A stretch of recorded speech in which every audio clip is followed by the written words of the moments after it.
세상에는 여러 가지 고민이 있습니다. 하지만 원인을 세세히 파고들다 보면 그중 대부분이 인간관계에서 비롯됐다는 것을 알 수 있습니다. 극단적으로 말하면 사람이 다른 사람과 엮이게 되는 순간부터 고민이나 문제거리가 생긴다고 할 수 있습니다.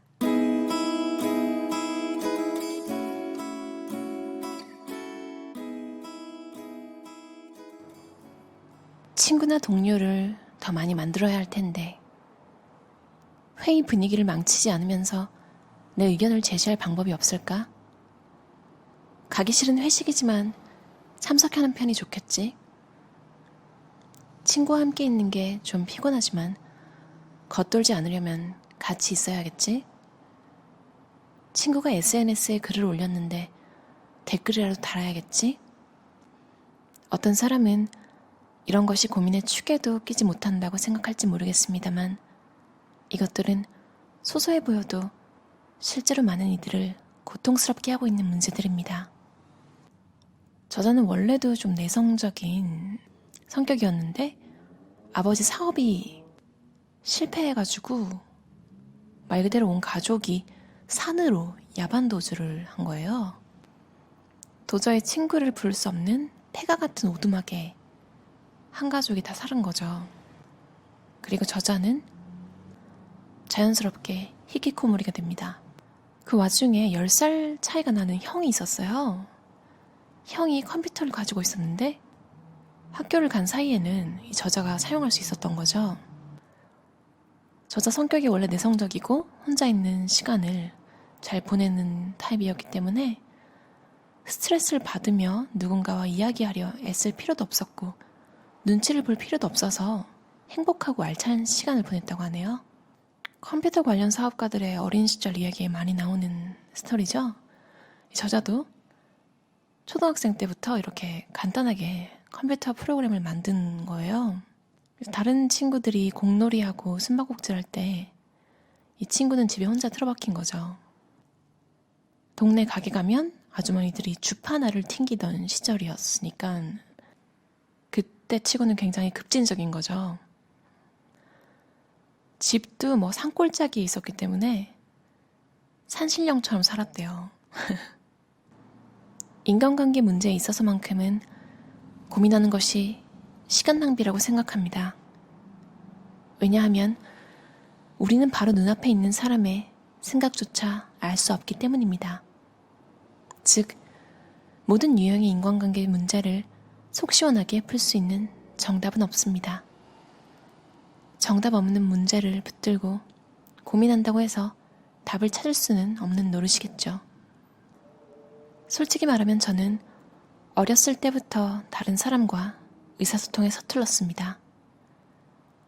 저는 다른 사람이 가진 가치관이나 규칙을 알아내거나 그것에 적응하는 데 소질이 없었습니다. 누가 만들었을지도 모를 가치관이나 규칙을 도대체 왜 따라야 하는지 늘 의문이었습니다. 저는 마치 눈에 보이지 않는 쇠사슬로 몸이 칭칭 감겨있는 듯한 느낌을 받았었습니다. 특히 저자가 간사이 지방 오사카가 있는 지역 사람이라서 일반 사람들이 거기서 왔다고 하면 싹싹하고 부침성이 좋은 성격을 기대하는 거죠. 그게 저자에겐 부담이었고 근데 어차피 또 아버지 사업이 실패해서 오두막에 살았기 때문에 친구들을 부를 수도 없었대요. 그렇게 자연스럽게 히키코모리 생활을 하는 동안 저자가 나중에 큰돈을 벌게 되는 컴퓨터 기술을 익힙니다. 회사를 다니면서 부업을 시작한 거예요. 처음에는 돈을 좀 더 벌고자 부업으로 가볍게 시작한 일이 제 삶을 즐겁게 만들어주었고 몸도 더욱 바빠지기 시작한 것입니다. 부업이 안정적인 사업 궤도에 오를 때쯤 저는 부업을 보다 본격적으로 해보자는 결심을 하게 되었습니다. 그때까지의 인간관계 대부분을 단절하는 것은 물론 회사까지 그만두었지요. 제 인생 두 번째로 틀어박히는 생활을 시작하게 되었습니다. 사무실 겸 주거지로 쓰는 곳은 다다미 3장 정도의 넓이의 제 방이었습니다. 1층은 닭꼬치 집이었는데 제 사무실은 2층에 있어서 매일 닭꼬치 연기와 냄새가 창문 틈새로 들어오고는 했습니다. 그런 상황에도 불구하고 스트레스 받는 인간관계에서 해방된 저는 틀어박힌 생활에 흠뻑 빠질 수 있었습니다. 인터넷과 컴퓨터만 있으면 일할 수 있다. 이렇게 생각했습니다. 제 나이 23이었습니다. 이건 좀 딴소리인데요. 오늘 읽은 다른 책에서 본 거예요. 나이가 어릴수록 주변 환경을 무시할 수 있는 집중력이 크대요. 나이가 먹어갈수록 주변의 환경을 무시하는 능력이 약화된다고 하네요. 그래서 어른들이 막 식당이 시끄럽거나 하면 좀 연세가 있으신 분들은 특히 밥도 못 먹겠다고 하시잖아요. 너무 시끄러워서. 이 저자도 이렇게 닭꼬치집이 닭꼬치 냄새가 막 났을 텐데 집중할 수 있었던 게 그것 때문이기도 하나 이런 생각도 잠깐 했어요. 확실히 한 살 한 살 더 먹어갈수록 아는 게 더 많아지잖아요. 그건 또 신경 쓸 게 늘어난다는 것 같아요. 그때부터 2년 정도 집 겸 사무실에 틀어박혀 묵묵히 일하고 생활하는 시간이 계속되었습니다. 사람들과는 거의 만나지 않았습니다만 하고 싶은 일의 형태가 나날이 구체적으로 잡혀나가는 것이 즐거웠습니다. 2년은 꽤 긴 시간처럼 생각되겠지만 지금 생각해보면 정말 순식간이었습니다. 사업과 관련된 책들도 닥치는 대로 읽었고 인터넷에서는 사업을 위한 지식을 익혔습니다. 그러다 문득 정말 이래도 괜찮을까? 오랫동안 가지고 있던 낯을 가리고 내성적인 저 자신에 대한 콤플렉스를 극복하고 싶어졌습니다. 사람들과 더욱 친해지고 싶었습니다. 아니, 이제는 사람들과 사이좋게 지내지 않으면 안 된다고 생각했습니다. 사람들이 저를 호의적으로 생각하지 않으면 안 된다고 생각했습니다. 지금 생각하면 정말 부끄러울 정도로 자기 PR을 열심히 했습니다. 하지만 그렇게 열심히 생활을 하다가도 일상으로 돌아오면 늘 우울함에 빠지게 됐습니다. 다른 사람과 의사소통을 제대로 못한다면 연애는 물론이거니와 사업도 제대로 할 수 없을 거라는 부정적인 생각에 사로잡혀 있었습니다. 내 가치를 정하는 것은 타인이다. 당시에는 정말 그렇게 생각했습니다. 다른 사람들에게 정말 인정받고 싶었어요. 하지만 그 순간에는 기분이 고양되고 뭔가 바뀐 듯한 느낌도 받지만 혼자 있게 되면 공허함이 밀려오게 됩니다. 사실 늘 그렇게 억지로 기분을 업시키고 난 후 집으로 돌아갈 때쯤이면 늘 스스로에 대한 회의감에 빠지게 되었습니다. 대체 뭘 위해 이런 걸 하고 있는 거지? 이때의 경험으로 예전보다는 훨씬 다른 사람을 대하는 것이 편하게 되기는 했지만 문제가 전부 해결된 것은 아니었습니다. 결국 20대 후반이 되어서야 무리해서 남들에게 밝아 보이려는 모습은 원래의 내가 아니라는 사실을 깨달았습니다. 무라카미 하루키가 말했잖아요. 이렇게 자기 개발하려고 노력하는 게 참 쓸데없는 짓이라고 결국 돌아온다고. 쓸데없는 짓이라기보다는 천성은 안 바뀐다는 걸 일찍이 깨달은 것 같아요. 이 저자는 심지어 대인관계 공포증 같은 걸 극복하려고 개그 교실에도 다녔어요. 얼마나 절실했는지 느껴지죠. 개그 교실에 갈 생각 해보셨나요? 아무리 대인관계가 좀 불편하다고 하시더라도 보통 그렇게까지는 생각 안 하잖아요. 참 저자는 틀에 박힌 룰 같은 건 못 지킨다고 했지만 본인이 선택한, 본인이 극복하고 싶거나 본인이 배우고 싶은 분야가 있으면 정말 온 힘을 다하는 것 같아요. 이것만 들어도 공교육에는 안 맞는 사람 같죠. 성공한 사람에 묻어가려는 건 아니지만 저도 단체 생활을 참 못해서 애를 많이 먹었어요. 눈에 띄게 반항을 하거나 그런 적은 없는데 겉으로는 무난해 보이는데 제 내면에서는 엄청난 전쟁이 항상 일어나고 있었던 것 같아요. 저자의 회사가 점점 커지고 저자도 스트레스 속에 살고 있었어요. 근데 그 와중에 회사의 오른팔 같은 사람이 퇴사를 한 거예요.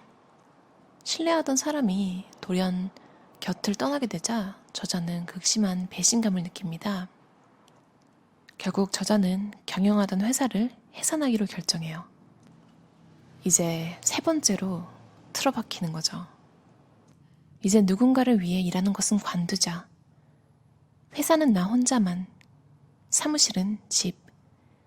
24시간 내가 하고 싶은 것에만 집중하자. 이렇게 생각했습니다.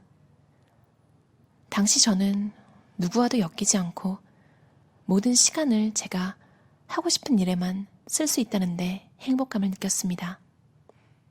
어떠한 고통도 스트레스도 없었습니다. 모두와 사이좋게 지내기 위해 눈치를 보는 행위는 필요 없는 시간 낭비라고 단언할 수 있습니다. 그보다는 자기 마음에서부터 우러나오는 두근거리는 일을 적극적으로 해나가야 한다고 생각합니다. 다른 사람의 눈치를 보는데 시간을 소모하는 것보다 틀어박히는 힘을 통해 자기 내면과 마주하면서 정말 하고 싶던 일, 행복할 수 있는 방법을 찾아야 합니다. 세 번째 히키코모리 생활을 할 때 회사를 혼자 운영하고 있었거든요. 그 와중에 사귀던 여자친구, 또 많은 친구들과도 점점 연락을 끊게 돼요. 뭔가 표면적인 인간관계라고 느껴졌기 때문이죠. 아무튼 저는 주변의 잡음으로부터 멀리 떨어져서 나만을 위한 시간을 갖는 일이 무엇보다 중요하고 필요했습니다. 이렇게 3년을 혼자 보냅니다. 일은 전부 온라인 메일이나 미팅을 통해서 처리하고요. 자유롭게 일하는 거죠. 우리가 일반적으로 생각하는 친구라는 것이 정말 그렇게 필요한 걸까요? 저는 진정한 친구는 의도적으로 만드는 것이 아니라 자연스럽게 되는 것이라고 생각합니다. 무리해서 타인에게 호의적으로 보인다거나 사이좋게 지내는 관계를 마음을 터놓는 친구라고 말할 수는 없죠. 가고 싶지 않은 곳에는 구태여 가지 않아도 됩니다. 회식 자리에는 30분 정도 늦게 가서 회식 자리가 끝나기 전에 집으로 돌아갑니다. 기본적으로 착석 시간은 짧게 45분 정도 뒤에는 자리를 뜨도록 하고 있습니다. 학생 때는 이렇게 살 수 없었죠. 다수결이라는 이름으로 개개인 의견이 묵살되잖아요. 지금도 저자는 다수결을 정말 싫어한대요. 틀어박히는 힘이야말로 성장과 성공으로 가는 중요한 열쇠입니다. 불필요한 사람과의 관계를 유지하는데 신경 쓰지 마세요. 타성적인 인간관계에만 집착하게 되면 정말 중요한 자기 자신을 위해 쓸 시간은 당연히 부족해질 것입니다. 이제 저는 사교적인 인간이 되기 위해 억지로 자신을 꾸미지 않습니다. 이제 저자는 받아들이는 거죠, 본인의 성격을. 낯을 가린 사람은 배려심이 깊습니다. 누구보다 먼저 남의 기본을 알아차리며 한 번 한 약속은 반드시 지킵니다. 또한 많은 사람들과 교류하지 않기 때문에 사람을 한 명 사귀는 데에도 대단히 신중합니다. 예술가나 작가 중에서도 사람들과의 인간관계보다 자신의 내면과의 소통을 더 중시하는 사람들이 꽤 있습니다. 작가 김영하 씨가 여러 작가가 해외 컨퍼런스 같은 곳에 같이 출대되면 한 비행기에 배정이 될 거잖아요. 티켓이 제공될 테니까요. 근데 작가들을 배려해서 절대로 옆좌석에 붙여주지 않는데요. 작가라는 직업이 물론 사교적이고 정말 활달하신 분도 있겠죠. 대부분은 근데 혼자 지낸 시간에 혼자 있는 힘으로 작품을 써내려가는 사람들이잖아요. 긴 비행기 시간에 어색하게 옆에 앉아서 서로 눈치를 보며 그 긴 비행을 하지 않도록 자리를 띄워서 앉게 된다고 해요. 이 저자는 다행히 본인이 먹고 살 걸 빨리 찾았어요. 혹시 여러분의 성격이 여러분이 하는 일과 매치가 되지 않아서 너무 스트레스를 받으신다면 마음속에서 사실 여러 가지 준비를 하셨을 거예요. 이것도 생각해보고 저것도 생각해보고. 생각이랑 행동이 다를 때 사람이 고통받잖아요, 내면이. 생긴 대로 살아라. 이 말이 어떻게 보면 좀 매정하게 들리고 네 주제를 알아라 뭐 이런 느낌으로 들릴 수도 있는데요. 사실은 생긴 대로 사는 것만큼 행복한 게 없는 것 같아요. 만약 뭔가 삶을 바꾸고 싶어서 마음속에 뭔가 끌어오르는 그런 게 일어나는 사람이라면 그쵸, 그게 바로 본인 모습이죠. 열정을 가지고 뭔가 하는 거야. 작가 스콧 애덤스, 그러니까 딜버트 만화를 그린 성공한 작가가 한 말이 생각이 나요. 그분도 자신감이 크게 있는 성격은 아니었대요. 그리고 본인 책에 자신감을 가지는 법, 그러니까 본인이 되고 싶은 모습이 될 때까지 그런 척하라고 하잖아요. 그런 내용이 막 나열돼 있다가 마지막에는 밝힙니다. 이게 너무 힘들고 안 되면 그냥 성공하라고. 사실 본인도 성공을 하고 나서 자신감이 생긴 케이스인 거죠. 배신감. 하지만 뭐 성공의 정의는 다 다르잖아요. 성공은 이 틀어박히는 힘을 쓴 저자처럼 본인이 어떤 사람인지 알고 그걸 받아들이고 그 성향을 가지고 최고로 퍼포먼스를 낼 수 있는 일을 찾아서 하는 게 바로 성공이 아닐까요? 2, 3년씩 거의 3번을 틀어박혔잖아요. 그 틀어박힐 때 본인에게 집중함으로써 사업도 성공시키고 지금은 결혼도 하고 아이도 있습니다. 특히 부인분도 화가라서 혼자만의 시간이 필요한 직업인 거죠. 그리고 특이한 게요. 참 일본 커플을 보면 이런 조율이 서로 잘 되는 것 같아요. 3일은 사무실에서 지내고 4일만 집에 들어간다고 합니다. 혼자만의 시간이 필요하기 때문이죠. 이렇게 사시는 커플 들어본 적은 우리나라에는 시인 김갑수 씨, 사실 정확히 말하면 김갑수 씨와 부인은 조론을 택했대요. 이혼 결혼 둘 중 하나만 있는 게 아니라 조론을 택했고 10년 넘게 아내와 친구로 잘 지내고 있으며 일주일에 한 번씩은 꼭 본대요. 되게 특이하죠.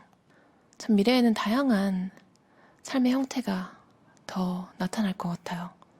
만약 지금 틀어박혀야 하는 미니멀 노마드 청취자분들이 계시다면 제가 응원하고 있다는 거 알아주세요. 이치무라 요시나리의 틀어박히는 힘이었습니다. 들어주셔서 감사합니다.